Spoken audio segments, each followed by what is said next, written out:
Hello, welcome to episode 7 of the Epic Film Challenge 2. We'll be trying to watch and review all the films in this book, 1001 films or movies you must see before you die. And this one is 3 films in 1. So already this book is a lie, and it is at least 1004 movies you must see before you die. But I know there's a few other instances where more than one film has been counted. So right here, if you can see it in the book, it says The Lord of the Rings 2001, 2002, 2003. So it counts the trilogy of The Lord of the Rings as one film in a way. So we're going to talk about them. Yeah, I want to get the book up. So, we could talk for a very long time about Lord of the Rings. We're both big fans of the films. You read any of the books at all? No. When the first film came out in 2001, I read The Fellowship of the Ring, the first book. Couldn't get into the second one. And then, maybe a few years ago, I started reading the whole trilogy every day in work for about 6 months. So I read the book. Also a big fan of the BBC audio drama series. So I'm a big fan of all of those 3 versions of the story, which is important because a lot of Lord of the Rings fans don't like the films because they're not true to the books. Oh, they don't have this, they changed this, they changed that. I'm not too precious about it, because you have to. If you did Lord of the Rings the book page by page, it would be 100 times longer than it already is, which is very long. So a good thing that we did to prepare for this in a way was we watched all 3 films in one go, which I'd never done before. You had. Yeah, but I hadn't watched the extended version. Yeah, apparently. We watched the extended editions. I'd never even watched the theatrical editions in one go. I always wanted to do it, never got around to it, so we took a day. But that was planned. When I watched it the first time, that wasn't like... You just felt like watching the next one? I just wanted to watch the first one. I was like, oh, I'll just watch the second one. And then, I gotta do the third one now. So that was my Sunday. Yeah. Gone. Forever. We had a nice day. You made some homemade pizza. It was really nice. True. And we watched all 3 extended editions, which I forget now how long it took. About 12, 13 hours, something like that. And I thought it was going to be hard, but it really wasn't. I fell asleep a little during the first film. Yeah, but we know that one by heart almost. Yeah, and then I thought, oh god, I'm not going to be able to make it to the next 2. But then I was suddenly really into it, and yeah, it was great. It was really, really interesting watching all 3 films in one go, I think. It gives it a bit of a new perspective. For me, anyway, particularly to the last film, Return of the King, which I went to see it, obviously, when it came out in the cinema, loved it, the end of Lord of the Rings, oh, brilliant. Never really watched it again. I flicked through it on DVD, I watched all the documentaries on the extended edition DVD, but probably was really only the second time I've seen it in full from start to finish, with my full attention to it. And I always kind of thought, it's good, but it's, It's not the first one. Yeah, it's not the first one. The first one will always be the favorite, the one that you can watch many times. Like, one of your favorite movies, the first one you can watch over and over. Yeah. The second and third, tough. You'll watch the first 20 minutes and be like, yes, you can do this, like a marathon. You start it, and then it's like, no, you just get too tired. Weird, when I saw the first film, loved it, fell in love with it, oh, brilliant. Watched the second one, I was like, wow, that was even better.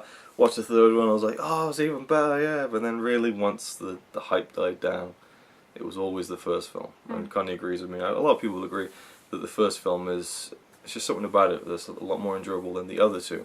Now, the other 2 are great, and I guess we're going to get into that. So, the first film, Fellowship of the Ring, came out in 2001. Yeah, it's just a great start to the whole thing, isn't it, really?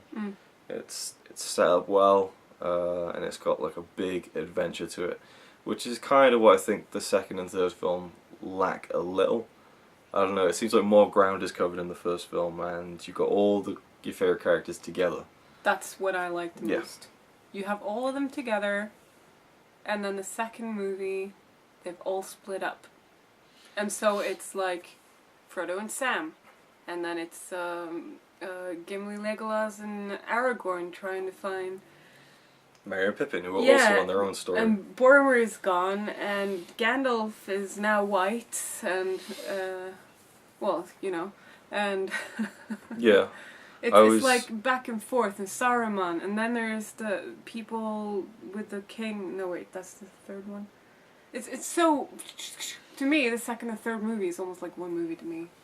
Because I can't really Yeah, I can't remember what's what. I understand what you mean, because when the Two Towers starts, we first get introduced to Edoras and King Theoden and all those characters from Rohan, and they're all integral parts of the second and third films, whereas, you know... You get new characters that you don't really care about, because all you want to see are the main characters from the first movie. You don't want to, or at least I don't, I don't want to see any new characters. I want to know about the Fellowship of the Ring that broke up. Yeah. I think it's fine when you see what they're up to, and I love Gimli and Legolas together. They're great. Well, I never really think of it in terms. I never really think of it in terms of they've split. Oh, it's not as good. Oh, we're not seeing as much. No, but when I watch it, I enjoy it, but it's just not as good, or as enjoyable as the first one. No, to me, it's like The Hobbit as well. I preferred the first one because they were all. Well, they are together in the second one too, but you have so many new characters coming in that it's like back and forth, and really, I just want to see them on a journey.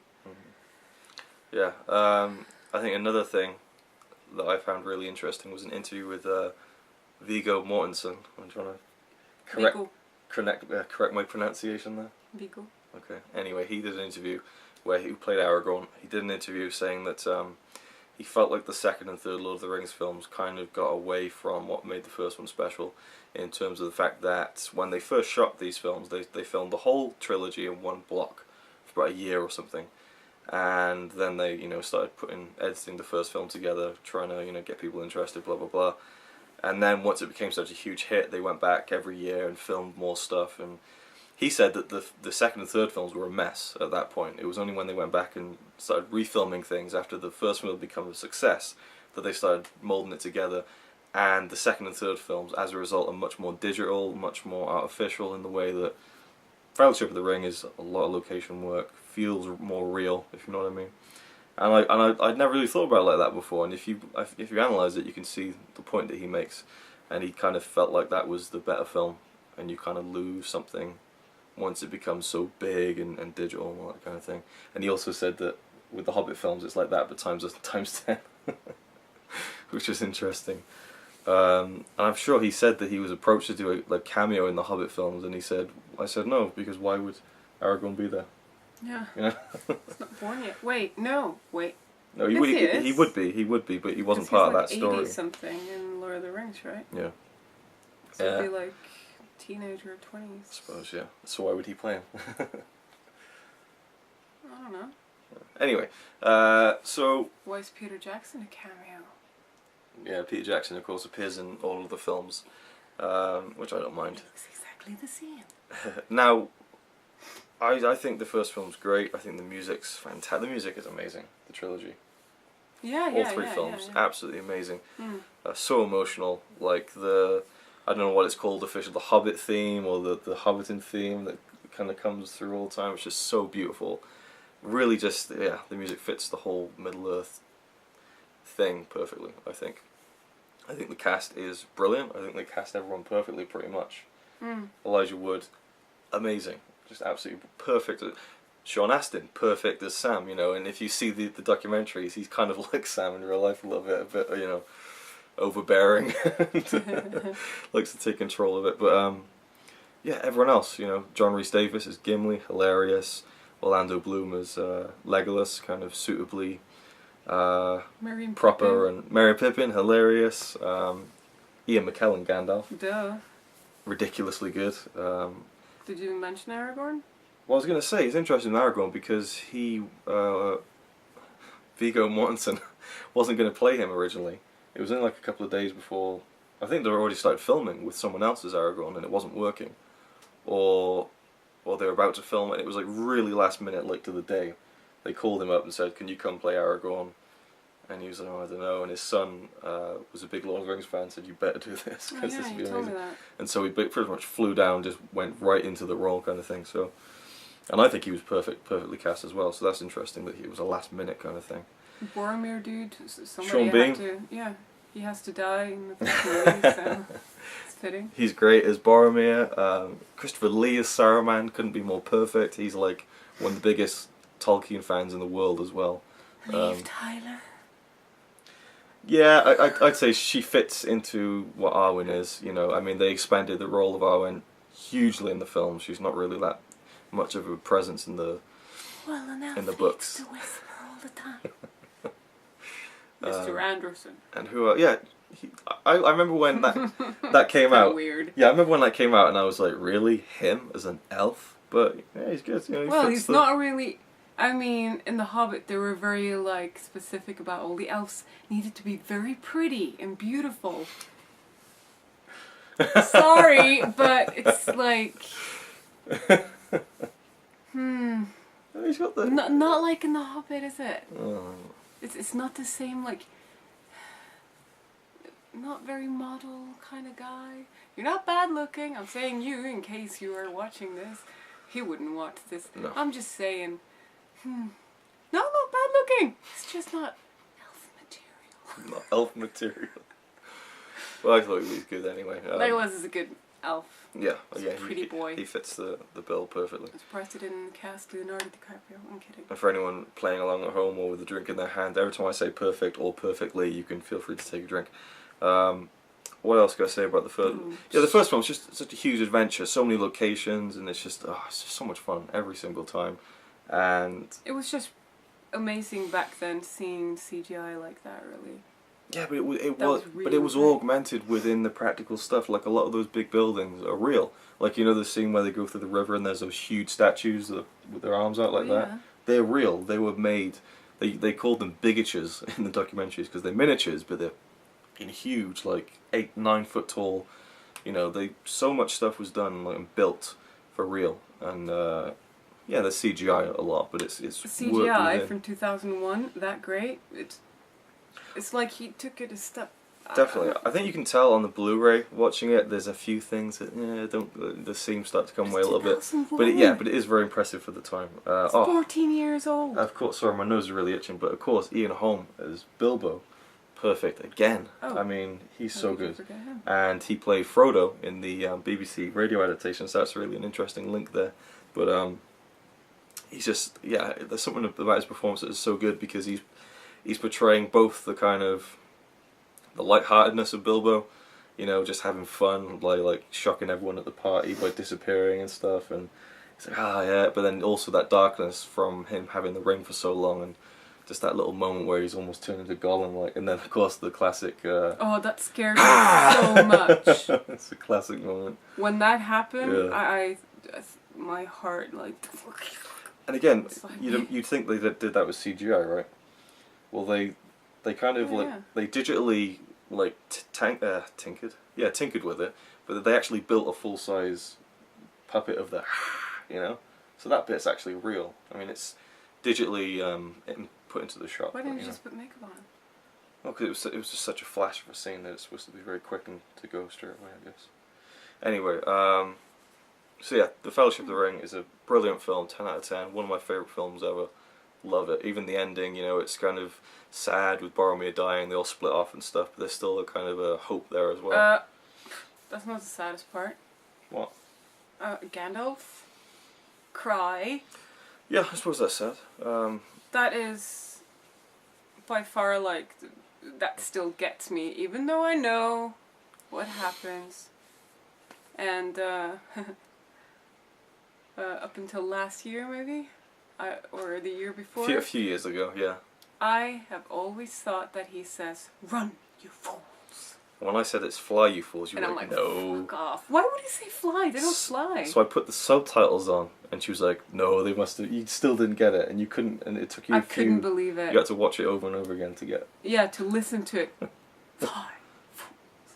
No, seriously, why? That's another good example of the music. I think that scene wouldn't be as sad if you just saw them leaving and it was just like nothing, whereas they got the choir. It gives me chills. Yeah. Right on the back of my left shoulder, just thinking about it. That's where I got it. It's a great scene. Second one. Come on, it's been 15 minutes already and we've done one. I know, yeah. You said it would take 15 minutes to do all three. I didn't say that. So the second one, you know, picks up where the first one left off and everything starts splintering off. And it's interesting because in the book, I can't remember which order it is, but you just get 1 and 1. You get Aragorn, Gimli and Legolas looking for Merry and Pippin, and then they meet Gandalf again, blah blah blah, and then it stops, and then you go right back to the end of the first book, and you're with Sam and Frodo right till the end. So it's literally split in half. It's split in half. You don't intercut between any of them, and there's no way they could have done that in a film. It would have been so weird. Yeah. So they had the very difficult task of, cutting between both, well, the Like many a different soap opera. storylines. Yeah, and also they kind of took a lot of what happens in the end of The Two Towers with Sam and Frodo, and they put that in the beginning of Return of the King.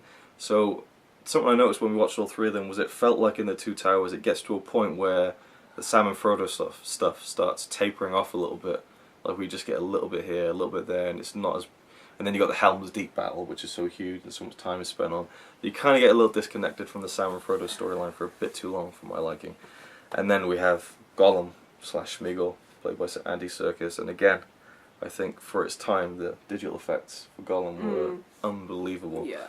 I remember it being in the cinema just being blown away where I couldn't just...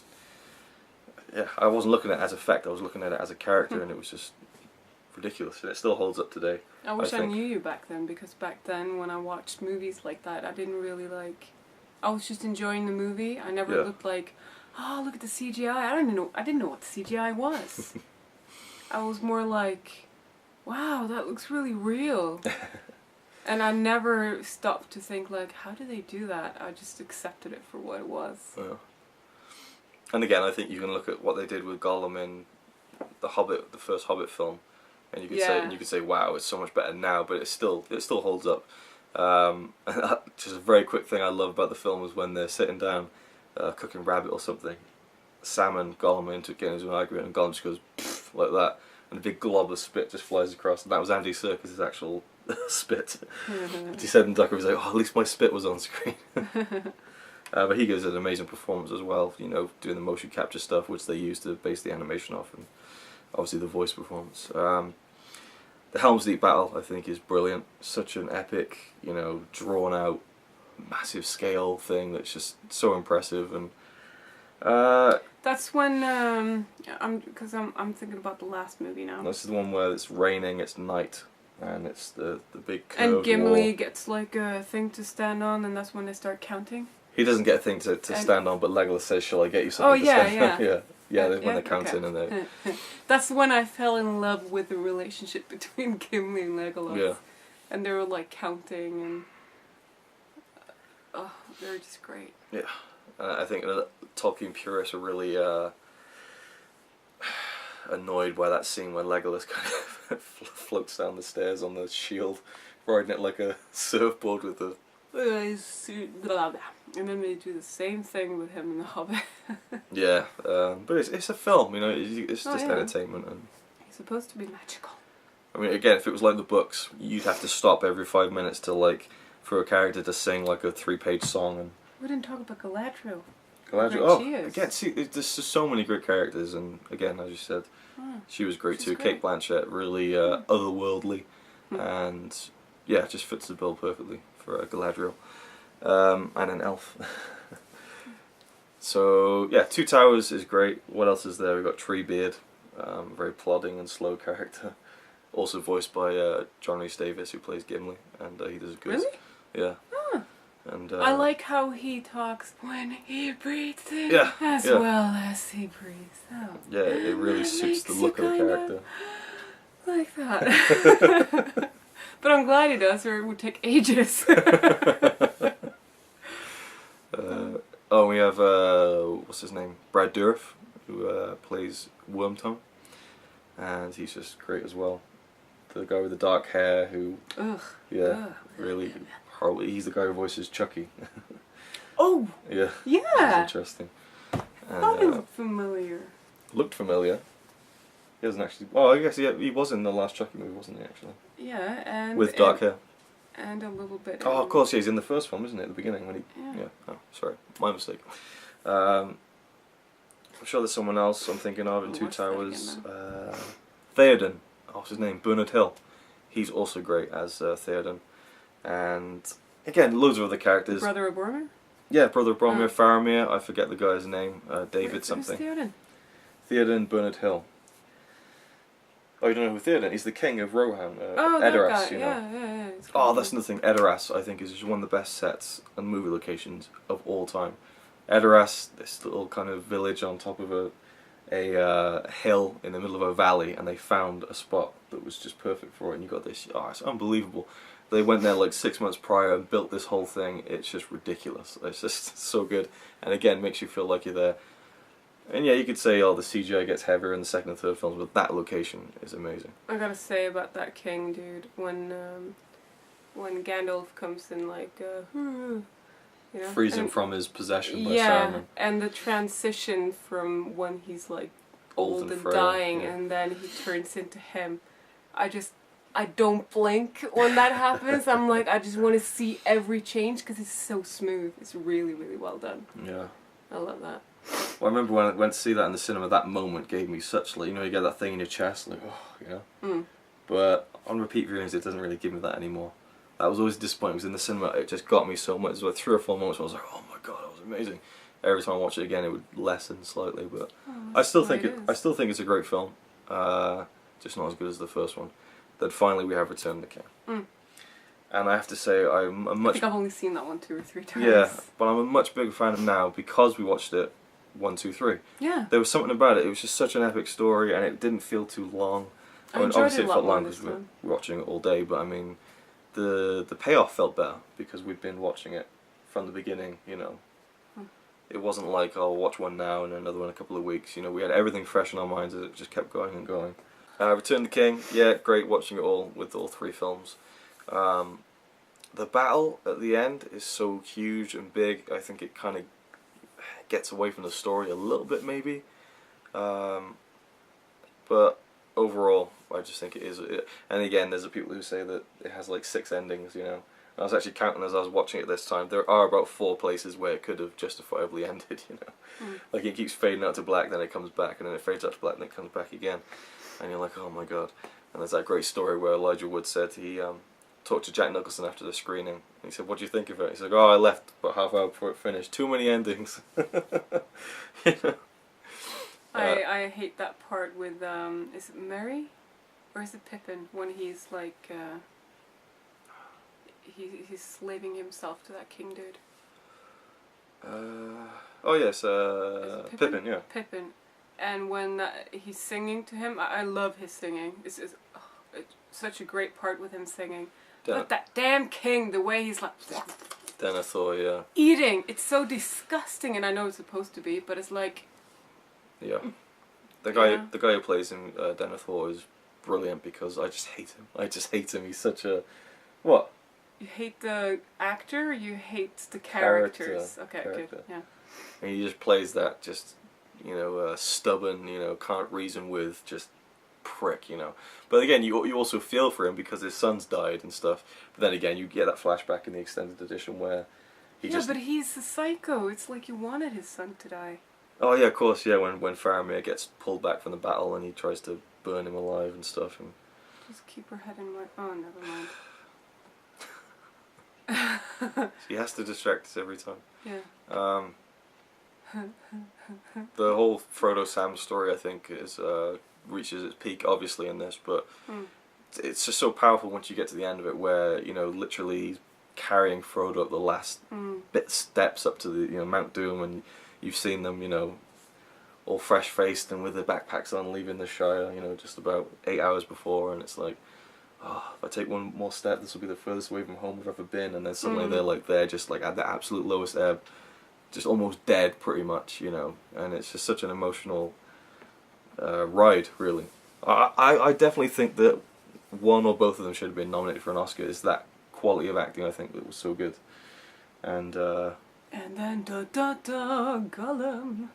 Yeah, and Gollum, just even more insane than the second film, and the great ending, you know, where he falls off finally with the ring in his hand, and he's about to die, but he's so happy. It's a great moment, and even everything about it I think is great, but it just may be a little bit too long at points. I think, I don't know, and just the battle at times. Eagles kind of like pissed me off a little bit. Oh, we're gonna get to this. Just proves that the eagles could fly there.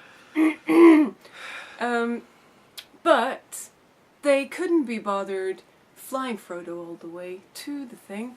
But if not, there wouldn't be a story. Yeah, but like, if you think about it, honestly, come on. It's the same thing in The Hobbit too. They come and help him, but they don't fly him all the way over to Lonely Mountains. The thing is, it's the way I think of it is, you can't really control like the creatures of the animals like that, because you have the Ents, the trees, and all Merry and Pippin want them to do is go and storm Isengard and just stop everything. But they don't. They're like, oh well. We have to say good morning first. Yeah, I mean, it's like, well, we're not going to just do that because you want us to do that. There's no reason for it, and it's only when they see, the devastation that they make that choice by themselves. I think the Eagles. Anyway, yeah. Okay. Obviously, you just wouldn't have a story if that was how Lord of the Rings went. Yeah, I know. It's just when you see it, you can't help but think it. So it just really bugs me when everyone thinks they're really smart and they're like, oh, well, why didn't the Eagles just take the ring, just drop it into the... What, would you enjoy that book then? Would you enjoy that 10-page book about, well, there was a ring and it needed to be destroyed, so Gandalf got his Eagles to go drop it in the mountain at the end? It's just... anything else to add on the 3 films? Well, yeah, I really like the scene where Aragorn, Legolas, and Gimli goes to the ghost people. And that's like Parts one of my my favourite parts of the whole movie almost. And that's when Gimli is like, there's like all this like smoky hands going around him or something, and he's like, he's trying to blow it away, and it goes on for so long. Because that's like, that would be funny for 2 or 3 seconds. That's like a normal thing, but it goes on for like 10 or 15. Yeah. And I just wanted to keep going for like 30 or 1 minute, and just the look on his face. It kind of makes sense with the character he is. It's just great. There's a lot of humor, I don't know if that's the the extended bit or if it's the... It might just be in the extended. I think most people just watch the extended edition. When I watched it that Sunday alone. It might be. It might be in the normal film. I mean, Again, I've only seen the film a couple of times, so I can't really remember what's in it and what's not with the different versions. Yeah, a lot of great humour in the film as well. In the films, more so in the first one than the other 2, but I think Peter Jackson... Usually it's Merry and Pippin doing the thing, and Legolas and Gimli, that's got the humour thing. All the other are like... Yeah, although there's that really... I really like the bit in the extended of the 2 Towers where they're travelling, Aragorn's travelling with all the people of Rohan to Helm's Deep, and Éowyn gives him some stew she's made. And he tastes it, and she's like, what do you think? And he's like, it's good. And then she like turns away, and he goes to pour it, and she turns back, and he burns his hand, and he's you can see the steam coming off it, so you know it's actually hot too. So yeah, there's fun little moments. But I think Peter Jackson did a great job of directing all the films, and of course he got the Best Director Oscar for the final film, Return of the King. Anything else you want to add before we finish? I'll just get the page up now. Well, where would you put them in terms of when people say the greatest films of all time? Because there's people who think it's up there as like one of the best films ever made, and there's people who wouldn't put it that high. Where would you put it on your kind of list? Well, all 3. Yeah, well, that's another thing we can talk about. I can't place anything on my list. That's true. That's true. On You're a not list. really, a list of favourites. It is. The first one is one of my absolute favourite movies that I can watch over and over, and so the other 2 has to tag along. It's like a set of triplets. You can't really rule any of them out, even though you have a favourite. It's a great way to put it. I don't have any triplets. Anyway. Anyways, I can't place it, like put a number on it, but it's definitely, it's a classic. You have to watch it. Yeah. I wonder like where these films will be seen in like 20, 30 years when we're older and we have kids our age, that kind of thing, whether it'll be seen as like proper classic, like those films from years ago, and maybe our kids will be like, you were there when that came out in this, you know what I mean? Like how people are with Star Wars and things like that. But yeah, there's also the people who, they always count this as one film. Oh, my favourite film is The Lord of the Rings, the whole thing is one film. I always see it as one film. But for me, I always have to look at it individually because I just think the first one is, I just enjoy it so much more than the other 2.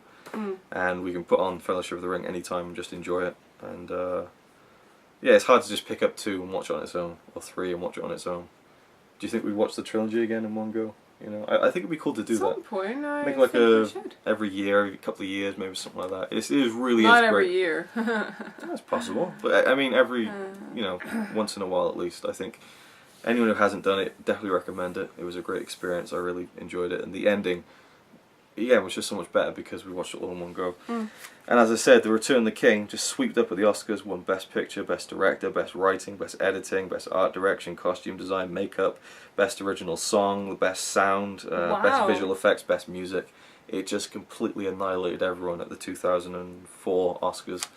And it was ridiculous because usually they don't really recognise science fiction or fantasy films outside of like the sound editing or, you know, music genre, not genres, categories. So yeah, I mean, the first film, Fellowship of the Ring, won cinematography and music, and a couple of others, sound editing and visual effects for The Two Towers. So I don't know whether the Oscars just thought, well, we're just going to give them all these awards for the whole thing, you know, because it was such an achievement. I don't know, but it was crazy that they won that many awards, and I'm sure everyone else who made serious art house drama films that year really pissed off that this big fantasy film came in and just... I wonder what other movies were up for the Oscars that year. I can't remember now. Yeah, but I mean, it's Lord of the Rings. Of course it's going to get it. I know, but I mean, what other fantasy film or sci-fi film for that matter has really done that, made that much of a mainstream impact, really? Maybe they're the ones who went like... made people hate having that on because they would win everything, and so now they don't have them on the Oscars anymore. I don't think there's really been anything that's been that good in that really since then. I mean, you can think of a film like Avatar, or... Okay, we're going on to other things now, I feel. I suppose. But anyway, our final thought, I guess, as always, is The Lord of the Rings a film you must see before you die? Yeah. I agree. And if you don't, you should be ashamed. I agree. You definitely need to give it a chance. The original... Once you watch the first one, you're going to be into it anyway. So you're going to be like, oh, I can't watch the first trilogy. I have to watch the rest now. Thanks. Yeah. So the first one is great anyway. Everybody has to think that. Yeah, I would definitely say it is a film you must see before you die, or films you must see before you die. They're just great, and the source material is so good. You know, Tolkien just spent like well over a decade creating this whole thing, and it's just so... I mean, like Elvish, he created his own language, you know. The fact that they had like Elvish specialists who worked with the actors. Too. Yeah, I mean, again, he worked with languages in his actual job, so that's kind of where he kind of created his own stuff. But anyway, for me, the best part of Lord of the Rings will always be the end of the first film when I saw it in the cinema, because there was that ending where Frodo and Sam walk off, and you got, you know, the red and black in the distance of Mordor. The journey's going on, the fellowship has ended, and Aragorn and Gimli and Legolas go off, and I always love that bit where he's like, let's hunt some orc. And Gimli's like, yeah, and it's like, oh yeah, and then it ends, and that for me is the best it ever got, really, because the end of the journey is always a bit sad, you know, it's over, but in that moment at the end of the first film, you just watched a great film, there's still more to come, and I just love that little moment, so... You walk out of the cinema feeling excited about the next one. Exactly. Not sad that it ended, but more like, oh, I can't wait for more. Yeah, but I think Gimli kind of infects you. Yeah. So anyway, thanks for watching. That's it. It's been a long one. Not as long as I thought though. Iron Seeker has talked probably about an hour, so 30-ish minutes is not too bad. Thank you for watching, and we'll see you with the next one.